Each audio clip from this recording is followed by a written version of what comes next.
Buenas noches, país, ¿cómo están ustedes? Llegamos al 9 de octubre, estamos ya corriendo esta carrerita hacia las elecciones reales, después de estas PASO irreales, y vamos a tratar de ver qué nos pasa, ¿no? Porque tenemos que analizar lo que dicen las distintas partes políticas del país. Por ejemplo, juez cordobés, el ex embajador de la República, acaba de manifestar que este país es una mierda. Y bueno, ahí empezamos todos los argentinos a hacer la locución contra juez de que el país no es una mierda, de que no podemos permitir que digan lo que dijo con respecto a este país, mientras que todos nosotros, muchachos, somos argentinos, ventajeros, evasores, ilegales, arregleros, negociadores. Entonces, ¿por qué nos ofendemos de Argentinolandia? Porque realmente es un país en que nosotros, esta sociedad, engendró a los políticos que tenemos. No vinieron de un plato volador. Ni Menem vino de un plato volador, ni de la Rúa vino de un plato volador, ni Macri vino de un plato volador, ni tampoco Néstor y Cristina vinieron de un plato volador. Vienen de esta sociedad que normalmente quiere ver cómo hacemos los arreglos, ¿vio? Cómo arreglamos un partido, cómo arreglamos un campeonato, cómo arreglamos un fato político, cómo arreglamos un narco, cómo arreglamos todo lo que vivimos arreglando. Y que tenemos un país lleno de mafias, como dice María Eugenia Vidal, y que nadie se anima a combatirlas, que es cierto. Pensemos que tenemos un país donde en un partido de fútbol no pueden ir las dos hinchadas. Ya eso nos plantea que somos un fracaso. Este fracaso nos lo quieren mostrar en spots diciendo todo lo que queremos los argentinos ser. Ordenados, exitosos, con dinero, sin hacer mucho laburo, tratando de que todo venga de arriba y el Estado maravilloso que nos proteja con planes para no hacer nada. Bueno, eso no existe en ningún lugar del mundo. Y así, con esta facha de amigobios que tenemos durante tanto tiempo, nos fuimos convirtiendo en un país que se fue hacia abajo. Y todos esos países que nos rodeaban, que eran apéndices nuestros, así nomás lo decían, apéndices, Bolivia, Perú, Chile, no Brasil, no, porque bueno, tenía más campeonatos que nosotros, ¿no? Pero los demás países nos pasaron por arriba, porque Argentino quiere, además de arratarlo con alambre, quiere hacer algo único. Y así nos va. Hace 70 años que hacemos algo único, porque no cambiamos, y cada vez estamos con más pobreza, con más endeudamiento, con menos trabajo y con más desocupación. Y con más planes sociales, porque indudablemente la gente al no tener trabajo tiene planes sociales. Porque si no, explotaría el país. De la misma manera estamos recorriendo la campaña política y nos vemos cómo tienen todos los políticos la solución de todo, absolutamente de todo, salvo el pequeño detalle de cómo llegar a hacer las cosas, porque todos queremos que todo funcione bien, pero que a mí no me toque. O sea, yo no sacrifico nada. Los demás tienen que sacrificarse. Los que pagamos impuestos tenemos que pagar muchos más impuestos para mantener a un gasto público que era un 10%, 10 o 15 años atrás, y ahora es un 20% del PBI. Una cosa de locos. Entonces todos decimos que no me toquen a mí, y eso es una clase política, una clase sindical, una clase empresarios, prebendarios, y todas esas clases, el clero, todos se atajan. Y los pobres giles, que en este país estamos abocados a trabajar para desarrollarnos, para generar riqueza, el Estado nos saca la mitad de lo que hacemos en el año. Piénselo cuando vaya a las urnas, piénselo cuando va a poner un voto, y piénselo porque tenemos una república que es representativa, o sea, nosotros no podemos gobernar. Gobernamos por nuestros representantes, y a veces nuestros representantes dejan mucho que desear, quiere que le diga. Así que vamos a tratar de analizar en este programa todo lo que nos pasa a los argentinos con un analista político como Ignacio Zuleta. Vamos a hablar con Guido Lapa, que es un candidato a diputado joven por el FIT. Y vamos a hablar con Rodrigo Álvarez, economista, director y socio de Analítica. Y por supuesto nos vamos a despedir con Luis María Peña, nuestro columnista de todas las semanas, para charlar de lo que nos pasa en este país que cada vez parece más un puchero. Señor director, los auspicia en este programa y venimos de lleno con los invitados. Gracias.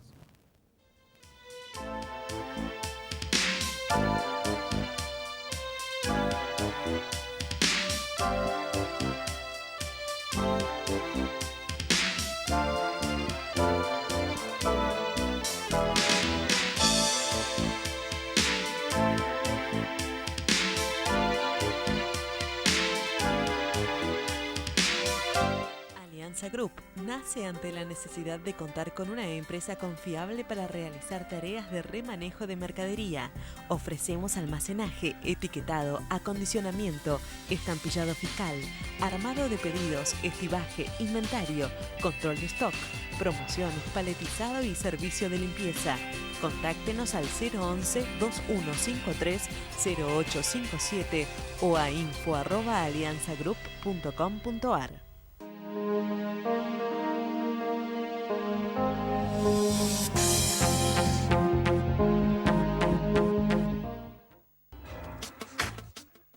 Bodega Iacarini cuenta la historia del vino de San Rafael. Cada una de sus líneas transmite los valores de la tradición, el culto al trabajo y su recompensa, el homenaje a sus hacedores.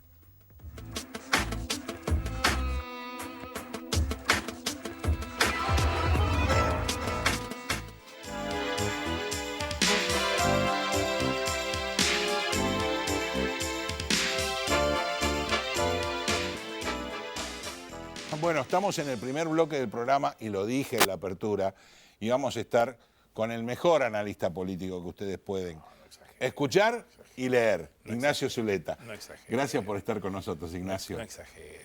No exagero para nada. Contanos un poco cómo estás viendo esta llegada a las elecciones con estos dos contrincantes que uno dice que se puede y el otro dice que aprendió lo que pasó y por eso cambia. Mira, yo generalmente cuando me piden una percepción así de golpe de vista como la que me pedís vos, más bien adelanto cuáles son mis prejuicios, porque yo digo cosas y después me dicen, ¿pero cómo? Y dicen, no, es que yo tengo prejuicios. Yo adelanto mis prejuicios. Y sí, claro. Mis prejuicios son, primero, que en la Argentina el voto es muy estable, la gente vota siempre lo mismo, lo único que cambia es la calecita de los candidatos y sus propuestas. Como fracasan, van cambiando de partido, de casaca, de color, de discurso, pero la sociedad tiene un pliego de reclamos permanentes en la Argentina. Yo, si querés pedir una síntesis para anotarla, creo que es la agenda del Frepaso, 1995, un país con un capitalismo más igualitario, pero capitalista, no izquierdista, que le gusta ir a Miami, pero le gusta tener buena relación con el Mercosur. Es decir, una agenda burguesa contradictoria, en donde, digamos, para mí el símbolo de hoy es Felipe Solá. Es decir, un oligarca del centro de Buenos Aires, oligarca en el sentido, pertenece a un grupo pequeño del poder que la Argentina de hace 30 años, que aparece, se abraza a Lula, pero es el hombre que trajo a la Argentina la soja transgénica. Es una mezcla. Lo podrían premiar de los dos. De los dos lados. Es decir, ¿a dónde voy yo? Es una agenda estable. La gente vota más o menos lo mismo, se vio en las PASO. En las PASO Cambiemos conservó el voto y aumentó 1.300.000. El peronismo conservó el voto de Massa más Scioli y bajó 1.100.000. Y con eso se juega en la legalidad del balotaje. Y vamos a ver qué pasa. Pero no creo que el voto cambie, ni creo que las campañas tengan ningún efecto y lo que digan no tiene ninguna trascendencia, porque nunca la tiene. Porque la política, último prejuicio, es un problema. Las campañas plantean siempre una política de la oferta. Y la política es un problema de demanda. Es decir, cómo los dirigentes expresan lo que la sociedad busca, quiere y hacia dónde ve las cosas. No es que si yo le ofrezco con el ingenio de mi redactor con Olivetti tecleando toda la noche una frase ingeniosa. En eso caemos todos en los mismos eslogan de toda la vida. El eslogan hoy de Macri, el cambio dentro del cambio, era el de Cristina en 2007 con Cobo, es exactamente, casi literalmente lo mismo, el cambio dentro del cambio. Pero detenerse en eso es perder el tiempo. Yo la campaña, te digo, ni las miro, ni cuando viene la campaña la cambio, es cara, es inútil, pero bueno, es parte de la realidad del juego, no me voy a enojar. ¿Cómo juega el Papa? No creo que juegue nada. El Papa no se mete en la política argentina. El Papa es un Papa peronista, yo dediqué un libro a eso, que lleva ya varios meses y que se está leyendo mucho. Justamente por eso te preguntaba. Pero es un Papa Papa peronista. Los curas en la Argentina son peronistas, la Iglesia es peronista, la Iglesia universal encontró en el peronismo el atajo para salvarse del marxismo. La llamada teología del pueblo argentino, que es la doctrina teológica que genera el grupo de la Iglesia en el cual hace referencia más que nada Bergoglio, que son los curas villeros, eligen en el peronismo, encuentran en el peronismo la forma de no ser marxistas, no ser guerrilleros, no terminar aplastados por la Guerra Fría. Un gran atajo que les dio el Espíritu Santo, a lo mejor, pero lo tiene. Claro. Pero él no se mete, es un hombre que tiene los mejores amigos en la política, los tiene con este gobierno, ha hecho las grandes realizaciones de la Iglesia en la Argentina, fueron con el gobierno de Macri, es confesor de la vicepresidenta, de varios ministros. Esteban Bullrich junta testimonios para canonización de Bergoglio. Eso no lo tuvo nunca Bergoglio con un gobierno peronista. El gobierno peronista anterior claro, lo declaró el jefe mal. de la oposición. Sí, señor. O sea, eso hay que entenderlo así. Por lo tanto, no se mete. Ahora, que sonríe en la soledad de sus estancias vaticanas, si al peronismo le va mejor, yo creo que sí, porque su idea, la idea de la Iglesia es peronista. El peronismo además dice que su ideología es la doctrina social de la Iglesia.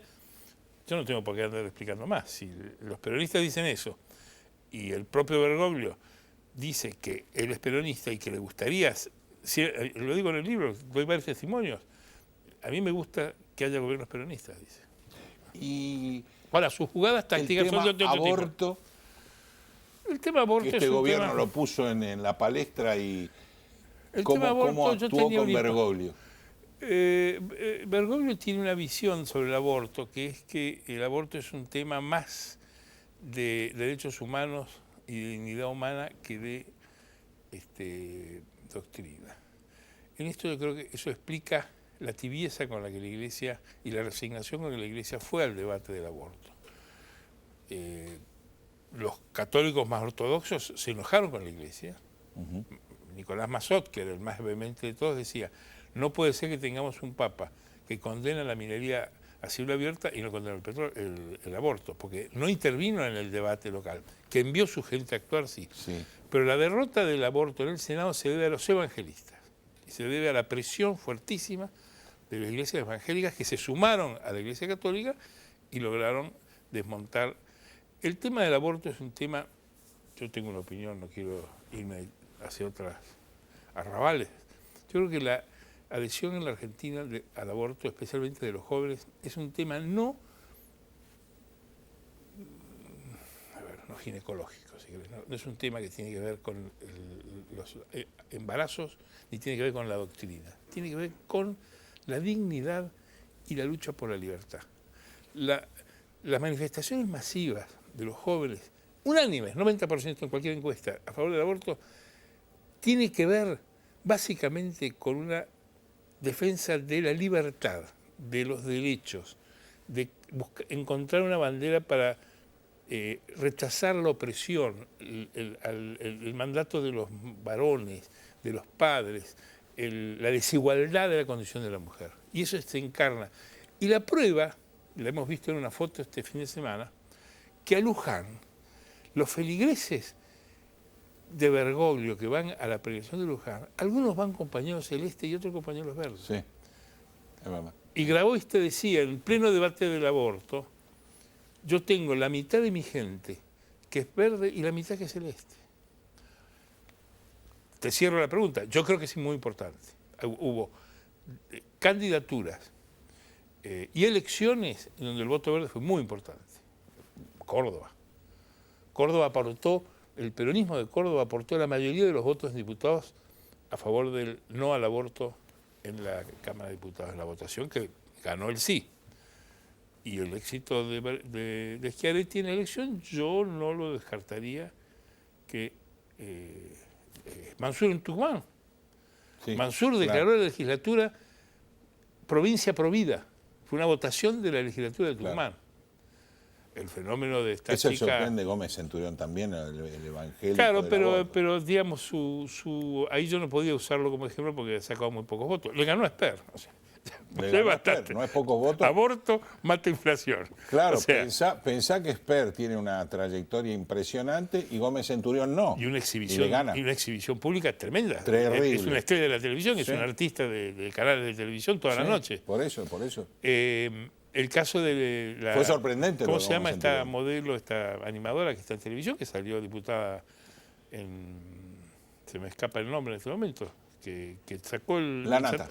No, la diputada electa en Santa Fe. En Santa Fe. Sí, Sí, trabaja con Polino. Sí, exactamente. sí. Amalia Granata. Amalia Granata, extraordinaria como experiencia. Ganó la PASO, ganó ella y 2 diputados más provinciales en Santa Fe. Y podía haber sido diputada nacional si hubiera querido.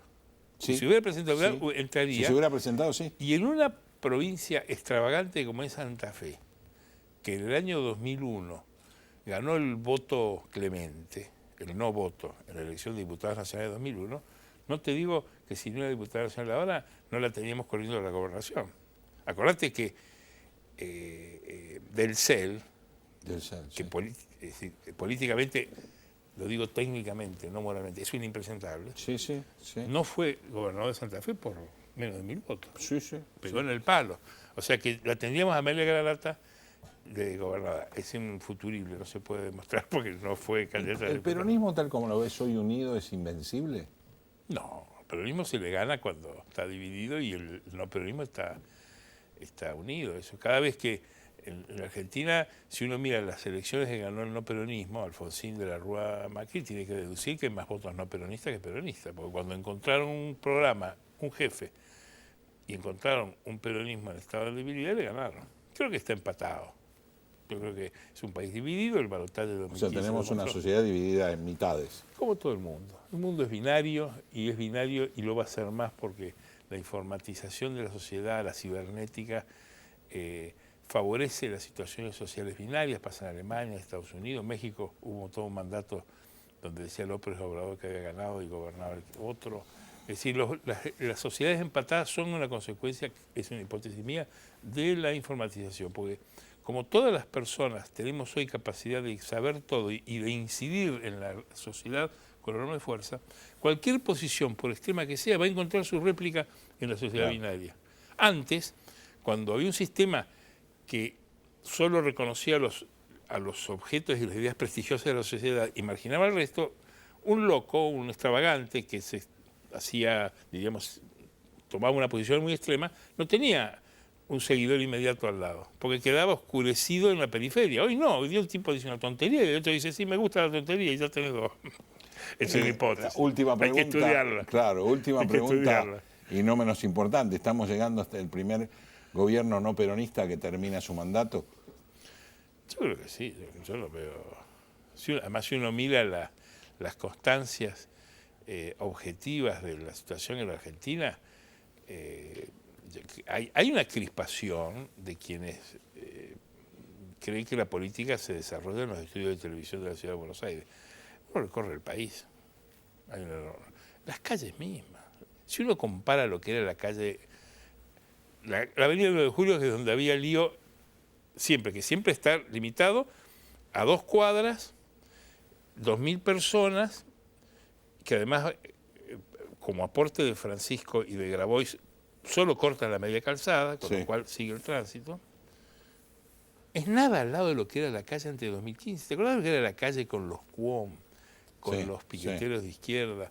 La situación en la Argentina es una situación, yo te diría, de la enorme tranquilidad si uno lo compara con situaciones anteriores y si lo compara con los alaridos de los animadores de la televisión, que todas las noches, o los columnistas del domingo, todas las semanas declaran el fin de la República y el fin del mundo. ¿A qué se debe? Yo creo que la Argentina ya descontó el colapso. Y más que nada cuando las PASO son la facturación de una inestabilidad que venía de antes. No es que hay inestabilidad por las PASO, ya venía. Claro. Es la factura que nos muestra lo que nos gastamos. Y cuando Macri toma las medidas que la sociedad, nosotros y el mercado, los inversores, temían de un eventual gobierno peronista, se terminó la guerra, ya no hay problema. O sea, ya descontó, o sea, no va a pasar nada, no va a pasar nada, porque ya pasó. Ya se fue la gente se fue del dólar, la gente ha dejado de pagar lo que no puede pagar. En la Argentina no hay rebeldía fiscal. En la Argentina, el otro día lo dijo González Fraga en un seminario en público, yo lo escuché y espero que nadie lo desmintió, que dice que de los 50.000 créditos UBA, solo 40 son morosos por más de 3 meses. Y que el resto, a quien le duplicaron la cuota, lo sigue pagando. Ahora, hay muchas explicaciones, podemos hablar horas, pero la verdad que está bastante tranquilo el programa. Gracias, Ignacio, por haber venido. No, gracias por la invitación. Realmente está mucho más tranquilo de lo que hubiéramos pensado hace un tiempito nomás, que no es tan lejos de cómo estaríamos llegando acá, ¿no? Y lo que era antes de 2015, cuando no estaba ni Francisco ni Grabois, que tiene una orden de sus organizaciones que dominan la calle, de que no haya incidentes de orden público, que no haya violencia, que haya paz y que la protesta tenga un límite. Y eso la verdad que ha sido un efecto muy interesante político de Bergoglio. Gracias por haber venido a Economía Ahora, muchas gracias. Te agradezco muchísimo. Hacemos una pequeña pausa y venimos a hablar con un candidato de la izquierda.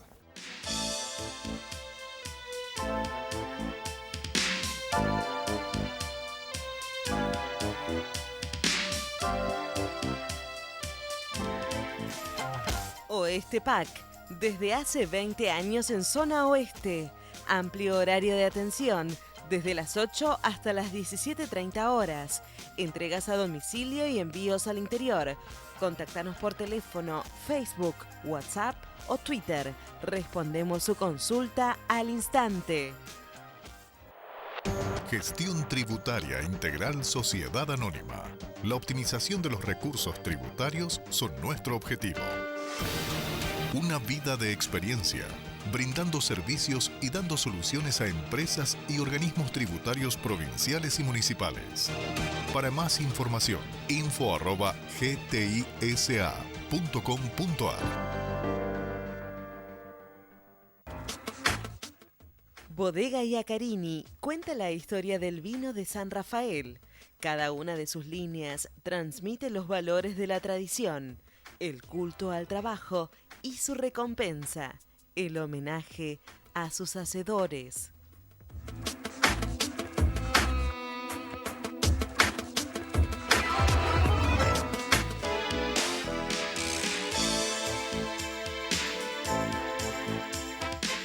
Segundo bloque del programa y vamos a estar hablando de política con un candidato a diputado de la Ciudad de Buenos Aires por FITU, Guido Lapa. ¿Cómo te va? ¿Cómo estás? ¿Qué tal? ¿Cómo va? Además economista, muy joven pero economista.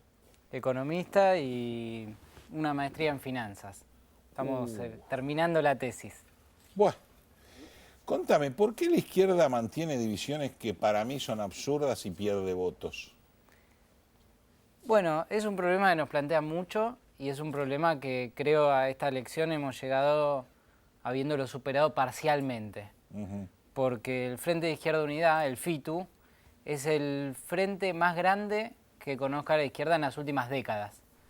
Más del 95%. Fueron aprendiendo. Fuimos aprendiendo. Porque la unión que fueron haciendo los últimos años y las últimas elecciones ha logrado que ustedes tengan mayor caudal de votos. Sí, por supuesto. La representación parlamentaria y electoral de la izquierda ha crecido en comparación con el pasado de una forma muy significativa. ¿Por la unión?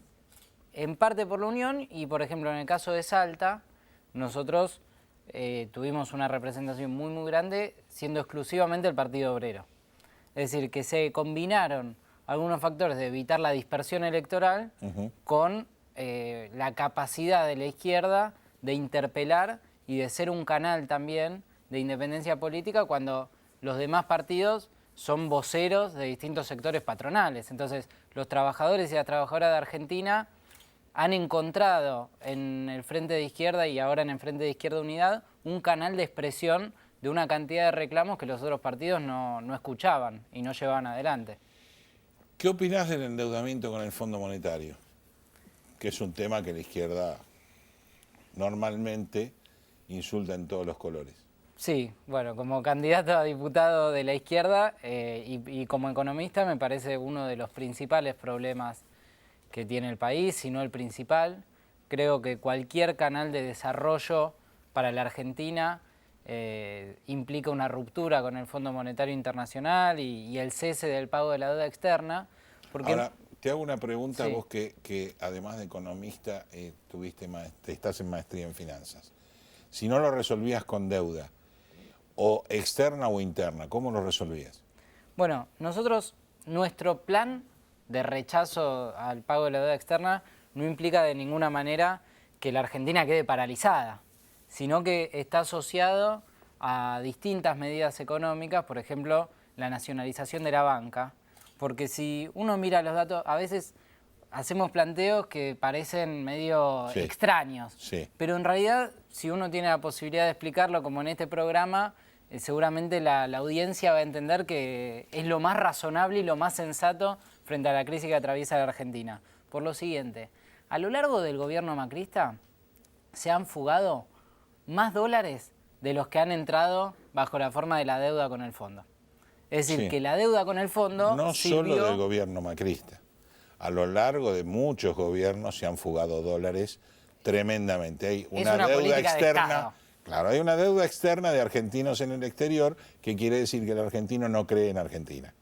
Quiere decir en parte eso, hay todo un sector de especuladores y de acreedores que no son solo extranjeros, los famosos buitres, sino que hay muchos... Tenemos buitres adentro. Tenemos buitres adentro, indudablemente, y es todo un sector social que se ve beneficiado sin importar de qué color esté el gobierno.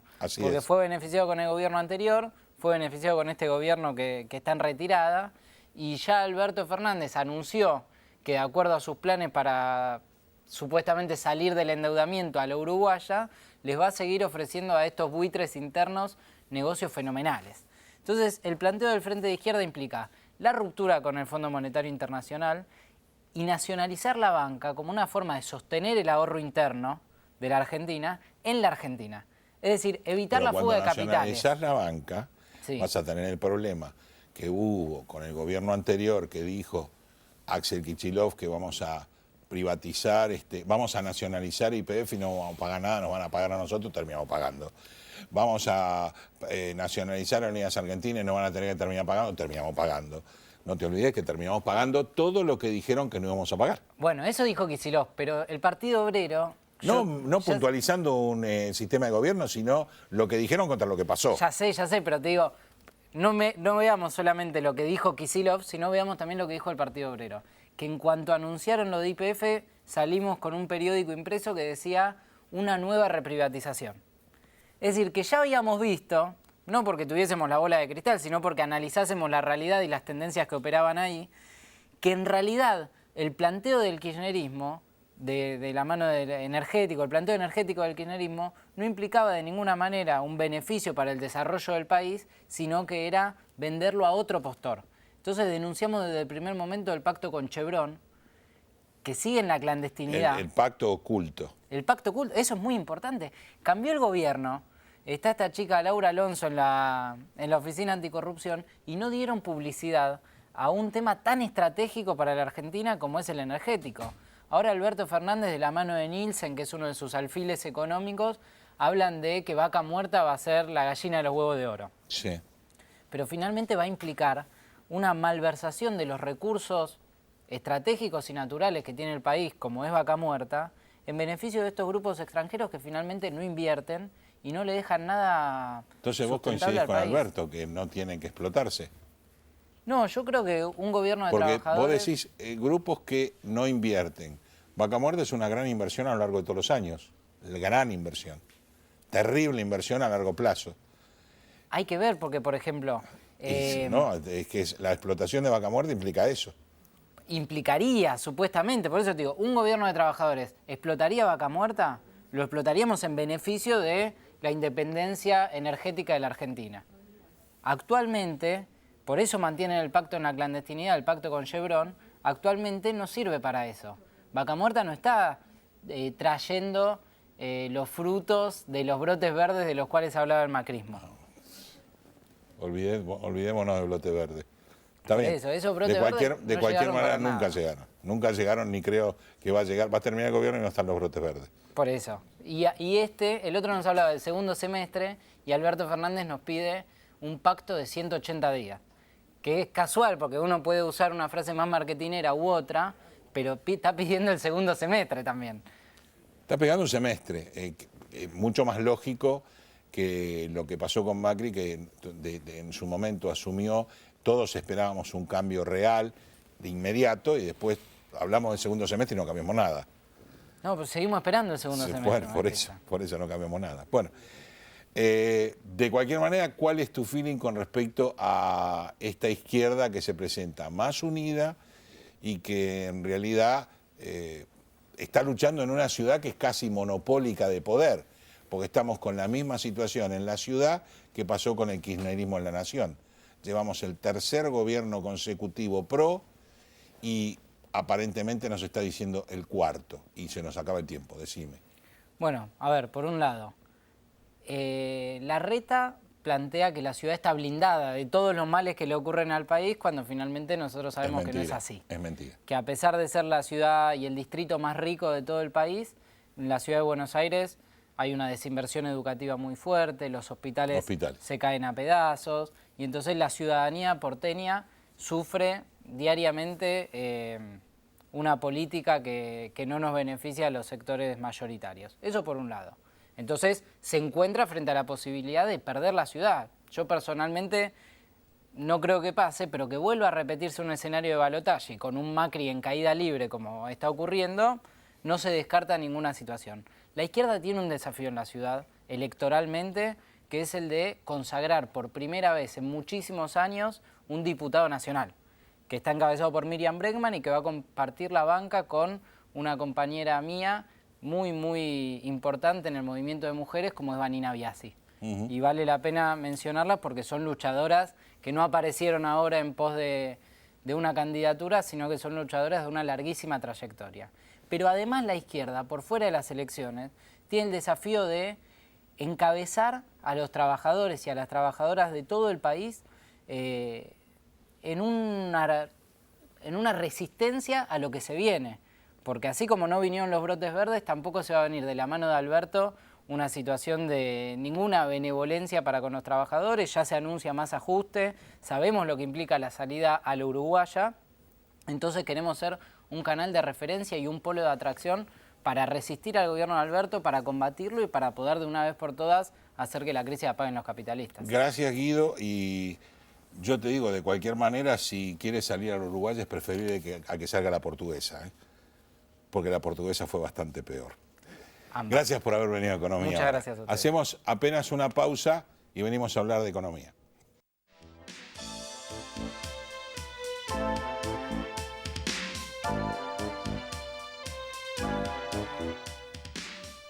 Tercer bloque del programa, dijimos que vamos a hablar de economía y que íbamos a hablar de economía con un economista, socio y director de analítica, Rodrigo Álvarez. Gracias, Rodrigo, por estar en Economía Ahora. Un placer. Contanos un poco si la recesión en esta Argentina que tenemos con esta inflación va a ser muy larga.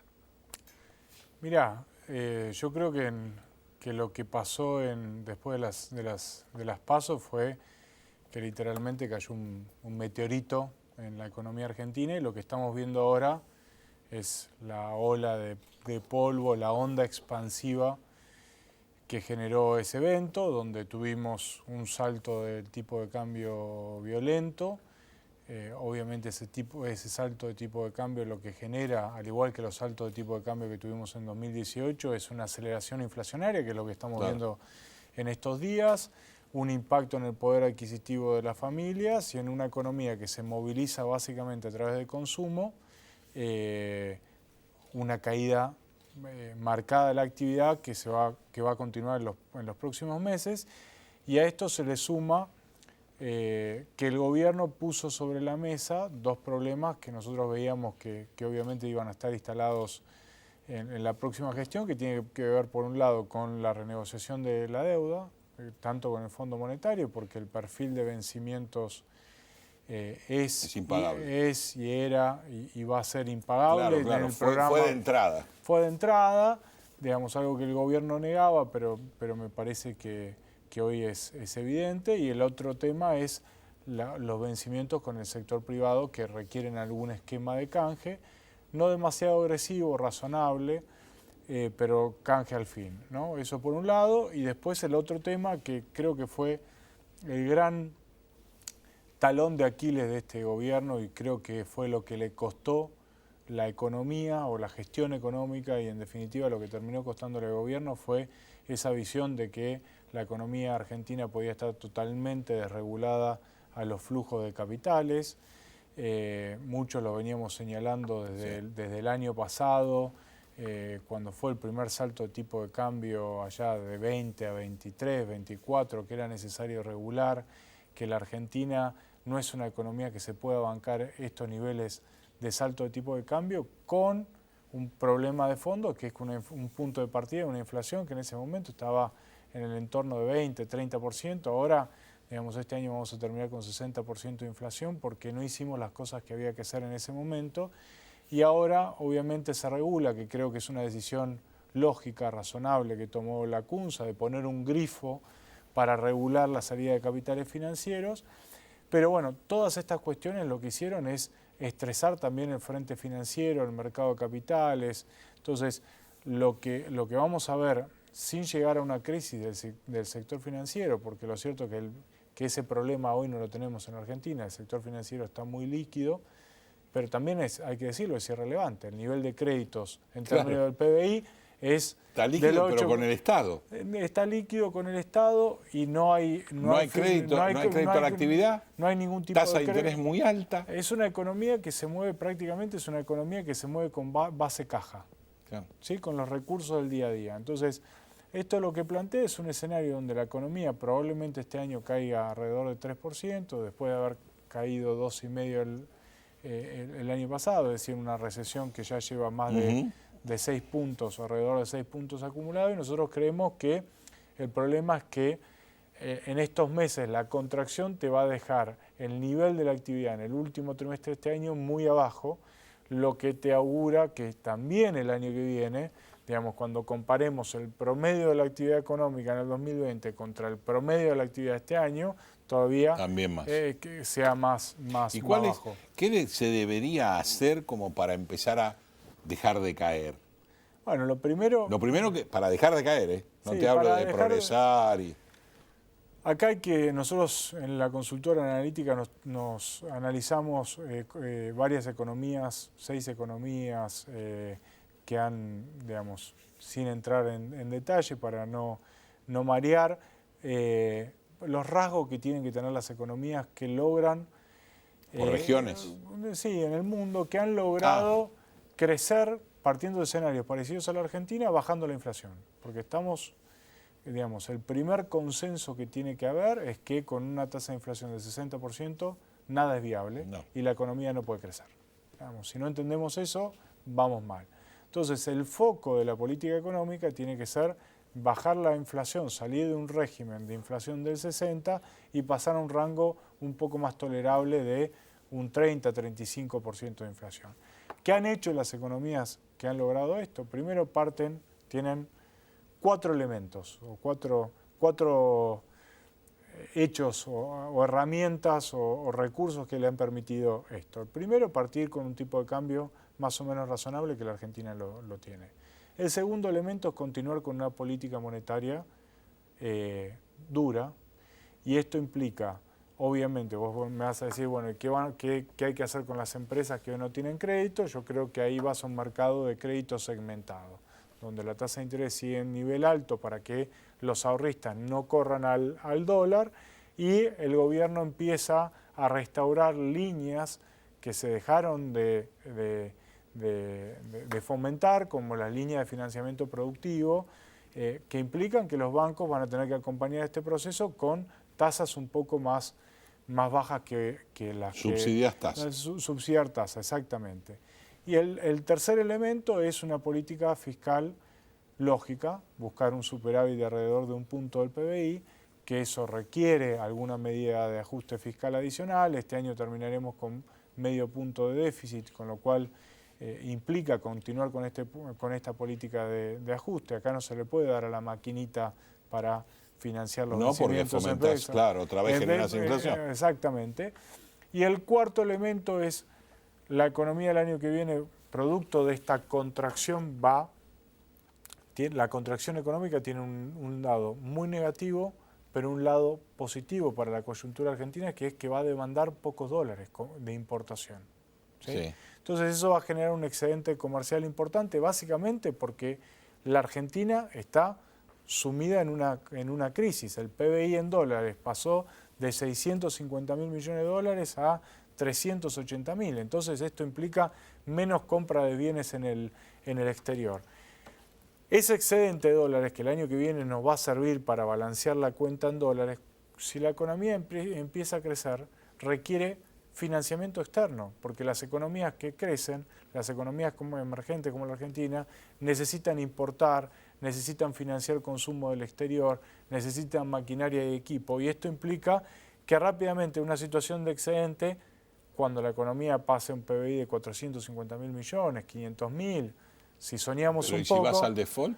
No, bueno, pero no vas a ir al default, vas a un reperfilamiento, una reestructuración de deuda, que esto es lo que se está discutiendo. Yo creo que... Sí, el default con aplausos nunca más. Bueno, pero esto es lo importante. Lo que vos señalas es, dado que la Argentina para crecer necesita financiamiento internacional. Esto de que crecemos la propuesta de la izquierda, crecemos con los recursos propios, no hay ninguna economía que lo haya logrado, de la misma forma que no se puede poner en valor Vaca Muerta, y después podemos charlar bastante sobre eso. Nos quedan 2 minutos. Bueno, pero básicamente lo que necesitamos es financiamiento internacional, crédito internacional, inversión extranjera directa en la Argentina. Y eso lo que genera cierta, en algún punto, tranquilidad de que la mirada sea Alberto Fernández el que asuma el 10 de diciembre, va a tener que tener una mirada bastante lógica y razonable con respecto a la comunidad financiera internacional, porque de lo contrario la Argentina no va a poder crecer. Entonces, siendo racional en un programa de política económica, necesita mantener los puentes abiertos con la comunidad financiera internacional, Fondo Monetario Internacional, con los acreedores, con la inversión extranjera directa, porque hoy Vaca Muerta no se financia con los recursos de los trabajadores. Es imposible, se financia con los 27.000 millones de dólares que han puesto desde fondos de inversión o empresas como Chevron, Shell, Lumberger y demás. Digamos, es claramente para sostener el crecimiento. Esto es necesario y lo muestran las economías que han logrado salir de una situación como la Argentina, no a la vuelta de la esquina, sino con procesos largos, porque obviamente acá no estamos en un sprint de 100 metros, que la realidad argentina se puede cambiar de un día para el otro, sino que esto lamentablemente va a ser una maratón. Muchas gracias, Rodrigo, por haber venido a Economía Ahora, clarísimo, y además sí, yo considero que Vaca Muerta necesita una gran inversión a lo largo de los tiempos, y Argentina va a poder lograr eso si es creíble. Es que si es confiable. Vaca Muerta ya está pasando, ya se invirtieron en los últimos 5 años 27.000 millones de dólares, la capacidad productiva, lograste el autoabastecimiento energético gracias a Vaca Muerta, hoy los pozos petroleros en Neuquén tienen la misma productividad que un pozo en los mejores yacimientos de Estados Unidos. Entonces, hoy Vaca Muerta es una realidad, ¿no? Me llama la atención que los políticos no lo sepan. Gracias por haber venido. No, un placer. Hacemos una pequeña pausa y venimos a charlar con el doctor Peña.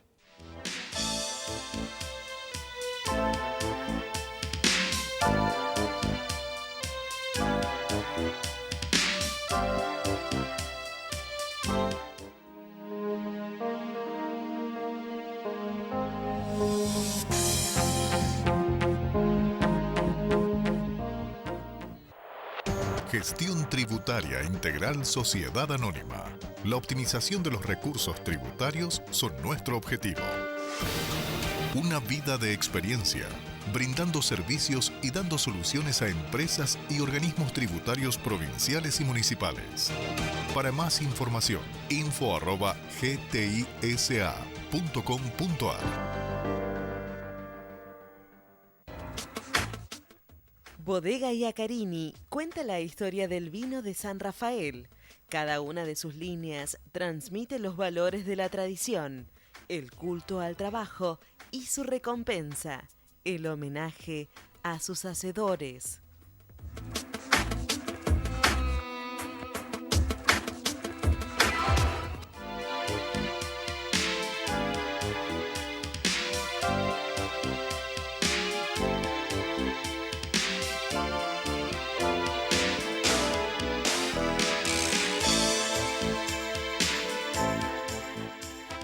Cuarto bloque del programa y dijimos que íbamos a hablar de una reforma tributaria que no fue, que hablamos siempre con el doctor Peña. ¿Cómo le va, doctor Peña? ¿Cómo está?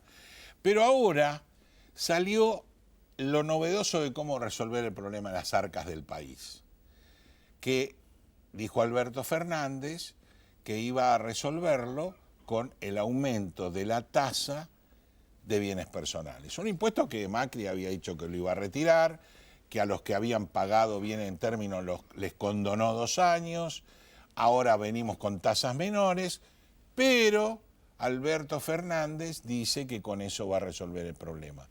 Creo que la lectura está no mal, recontra errada. Cuéntenos. No, está muy mal informado, está mal informado. Antes de hablar de impuestos, tiene que leer un poquito, aunque sea un breviario sobre la materia. Sí, la incidencia de la recaudación. Él se va a dar cuenta de que al leer la incidencia va a ver que participa en un 5% de la recaudación, bienes personales. Pero bienes personales que ya desaparecía, porque después del blanqueo, un poco, exactamente, el estímulo que se daba. El estímulo era bienes personales. Declaren todo porque desaparecen bienes personales. Ahora vienen de nuevo una trompada. No. Ahora, bienes personales, según el candidato Fernández, hay que subirlo, porque él ha estado investigando que hay países donde están mucho más altos y han recompuesto el presupuesto gracias a la incrementación de bienes personales. No se puede, nunca puede ser eso. No, jamás. Bueno. Es más, bienes personales se aplicaba hasta, hará 10 años en 20 países. Quedan 4 y nosotros somos uno de los 4 que se aplica. Sí, España, Alemania y Brasil. Claro. Bueno, y nosotros. Pero para poder solucionar ese déficit de 7%. Sí, pero no digamos los mínimos de bienes personales ni de España, ni de Alemania, ni de Brasil, porque nos matamos. Y en España son 1 millón de 600.000, en España 600.000 euros. Y en Alemania 1.300.000 euros. 1.300.000 euros. ¿Y acá? Y estamos en 2 millones de pesos. No, estamos en 2 millones de pesos. Y ahora son $30.000. Ahora son $30.000, efectivamente. Ya que hablamos todo del dólar, Claro, hablamos moneda en divisa. O sea, estamos hablando de más de $1 millón o más de $800.000 en los países de primer orden que estamos hablando, y nosotros estamos en $30.000. Segundo, dice que ha estudiado de que verdaderamente no se ha hecho hincapié en el control de los bienes. Bueno, primeramente se equivoca, ¿no? Dice, hay que fijarse no solamente en la persona humana, sino en la persona física. Persona física no puede. Es lo mismo, no es lo mismo. Persona física, persona jurídica. Persona se humana confundió. Física. Claro, humano física. Habló de los dos códigos, claro. El código anterior humano y el código actual, claro. Bueno, pues hay que leer un poquito. No conviene a veces meterse cuando se está en una campaña. Pero la asesora Culfas al final. ¿Culfas lo está asesorando en este aspecto? Tiene culpa. El que tiene la culpa. Claro, tiene culpa. Valga la cacofonía. El resultado es así. Tendría que subirse la alícuota para complacer el criterio que tiene pergeñado el candidato Fernández, a una alícuota del 10%. Sí. 10%.